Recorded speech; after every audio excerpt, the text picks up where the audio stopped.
Et c'est parti pour cette leçon, on va parler de 3 propriétés qui peuvent se ressembler, mais qu'il faut quand même savoir différencier. Text content, inner text et inner HTML.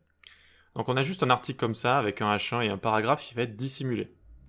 Et à partir de là, on va pouvoir découvrir toutes ces petites différences. Ces 3 propriétés pratiques se ressemblent, mais il faut bien comprendre leurs différences. On va sélectionner le container et on va sélectionner aussi le titre. Donc pour ce faire, on peut coder tout ça ensemble. Const container est égal document.querySelector container et const title est égal document.querySelector title. Ok, donc habituez-vous à écrire ces sélections car vous allez en écrire beaucoup. Et on va commencer par element.innerHTML. Une propriété qui peut être dangereuse si elle est mal utilisée, donc c'est pour ça qu'on va la regarder en premier. Transforme la chaîne de caractères fournie en élément HTML si la syntaxe est respectée. Rajoute du texte au contenu d'un élément si la chaîne fournie n'est pas au format HTML. Cette propriété comporte des risques si elle est mal utilisée, nous en reparlerons un peu plus tard. Pour l'instant, on va juste voir comment ça fonctionne. Donc par exemple, ici, je vais faire container.innerHTML. D'accord, donc ton HTML intérieur va être, et là j'envoie une chaîne de caractères qui représente un élément HTML. Comme ceci. Ok ? Et là, j'ai réussi à remplacer le contenu de container par un input. Ok ? Il n'y a plus de H1P ici, si on va dans Element, on peut voir qu'il n'y a plus de H1P, mais j'ai remplacé ça par un input. Ok pour ça ? Donc si la syntaxe est respectée, ça remplace comme ça en un élément HTML. Sinon, je peux aussi faire ce genre de choses. Title.innerHTML est égal nouveau texte. Donc là, on a juste mis du texte à l'intérieur. Alors, qu'est-ce qu'il me dit ici ? Cannot set property of null. Donc quand vous avez ça, c'est que vous avez mal sélectionné. Alors j'ai dû mal sélectionner title. Title.innerHTML, nouveau texte. On n'a pas title ici. Ah non, H1. Je lui ai pas mis de classe title, donc juste H1 comme ça. Ok ? Donc là, j'ai réussi, vous voyez, à lui rajouter nouveau texte. Juste ici. Alors que si j'avais mis à l'intérieur un paragraphe, eh bien, j'aurais rajouté à l'intérieur du H1 un paragraphe hello comme ça. Vous comprenez comment ça fonctionne ? Voilà, pas très compliqué. On reviendra sur la dangerosité de certaines actions avec innerHTML à la fin. On peut le passer à text content. Donc text content et inner text se ressemblent beaucoup. Souvent on peut les utiliser de manière interchangeable, il n'y a pas de problème, mais il va y avoir une légère différence qu'on va voir ensemble. Retourne ou modifie le texte, juste le texte, à l'intérieur d'un élément. Retournera également le contenu en visibility hidden, contrairement à inner text. C'est pour ça que j'ai mis un contenu ici en visibility hidden. Donc par exemple, si je viens ici faire log container.textContent, on commence par lui, text content, on a bien tout le contenu de mon élément et même le texte dissimulé. Donc tout ce qu'il y a à l'intérieur de container en termes de texte ici. Et on a même les imbrications juste ici, vous voyez, qui nous sont affichées. Ok, donc ça c'est text content. Et on peut aussi s'en servir pour changer le texte. Donc par exemple title.textContent, ça c'est très courant. Nouveau texte. Ok ? Donc en général on utilise text content et on n'utilise pas du tout innerHTML pour changer le texte. D'accord ? Parce que innerHTML, ça peut être beaucoup plus dangereux, on peut rajouter des éléments, etc. Si on veut juste changer le texte, on utilise en général text content. Voilà pour ça, très bien. Et ensuite, en dessous, on a inner text. Inner text, donc, voyons voir, container.innerText. Ça me renvoie juste lorem ipsum dolor sit amet ici, c'est-à-dire juste le contenu de H1. Pourtant, il y a aussi ça comme contenu dans le container. Et pourtant, vu qu'il est en visibility hidden, ça ne va pas me le montrer. C'est la différence majeure entre inner text et text content.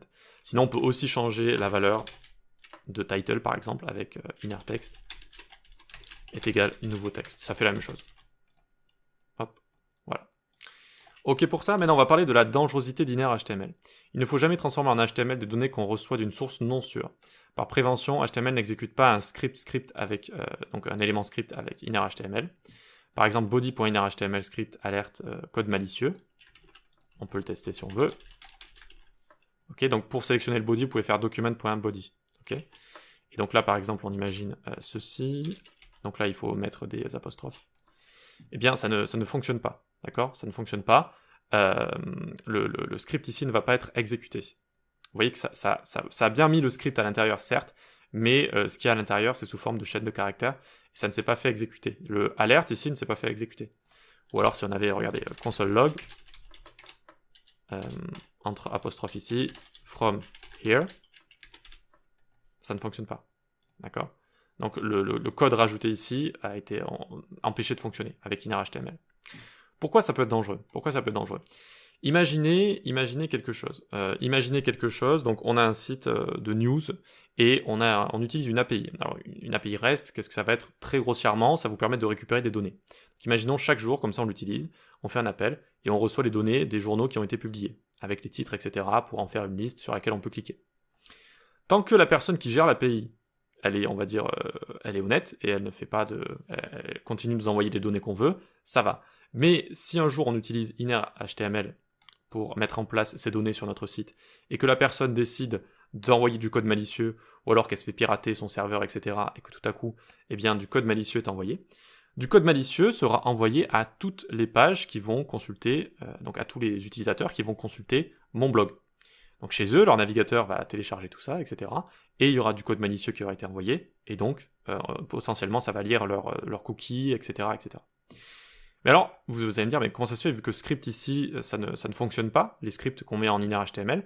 Oui, mais il y a une méthode plus fourbe pour exécuter du JS, comme avec image ici, et avec onError par exemple. onError, eh bien on va pouvoir exécuter du JS, et à partir de là on peut mettre un script immense si on le souhaite. Donc vous allez voir que ça va fonctionner. Je le copie, et je le mets là, hop. Alors je le copie avec les backticks ici, comme ça on n'a pas de problème d'apostrophe, etc. Voilà. Et là, vous voyez que, oh là là, dis donc, ça a bien exécuté le alert. J'ai bien error loading message. D'accord? Donc là, évidemment, c'est pas très dangereux, mais si on lit vos cookies, si on lit des informations comme ça stockées sur votre navigateur, ça peut être beaucoup plus dangereux. Et c'est pour ça qu'il faut éviter de utiliser inner.html avec des sources non sûres.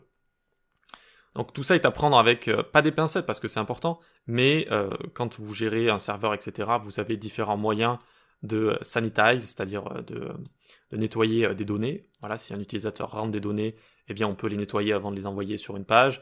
Et je vais vous montrer aussi des manières de faire où on peut utiliser une sorte de mélange d'inner.html et de contenu sans mettre en place directement des données qu'on reçoit. D'accord? Donc on verra ça dans les prochaines vidéos. Mais par exemple, du coup, là, si vous voulez vraiment bien comprendre, on imagine que ces données en fait viennent directement de notre API. Vous voyez? Et on les utilise comme ça en fait. Vous voyez? Et donc ça les utilise. Donc là c'est les données qu'on a reçues, imaginons, et on les passe directement à document.body.inner.html. Donc ça c'est très dangereux. Si on ne connaît pas la source, si on ne la gère pas, si la source n'est pas sûre, bah, la personne elle peut mettre ce qu'elle veut. Donc tant que c'est un titre en fait, tant que c'est un titre ici, donc je vais juste mettre un paragraphe. Hein. Donc top 10 des chats mignons, ça va, vous voyez? Hop, top 10, top des chats, c'est nickel. Mais à un moment donné, la personne elle peut se faire pirater, la personne peut choisir de devenir malveillante, et elle va vous rajouter ça par ça, elle va changer ça, et tout à coup, ça va être encore plus dommageable. Le pire, c'est qu'elle pourrait vous rajouter toujours top des chats, etc., et vous cacher cette balise pour qu'elle ne soit pas vraiment visible, et les utilisateurs ne sauraient même pas que quelque chose est en train d'arriver. Voilà. Ok, donc on verra des techniques hein, pour ne pas se laisser avoir par ce genre de choses. Pour l'instant, on va peut-être le laisser juste comme ça, oui. On va le mettre en commentaire. Voilà. Ok. Ensuite, pour terminer, text content vs inner text. Une petite guerre existe pour savoir s'il faut utiliser text content ou inner text. Une guerre de geeks pour savoir si on doit l'utiliser ou pas.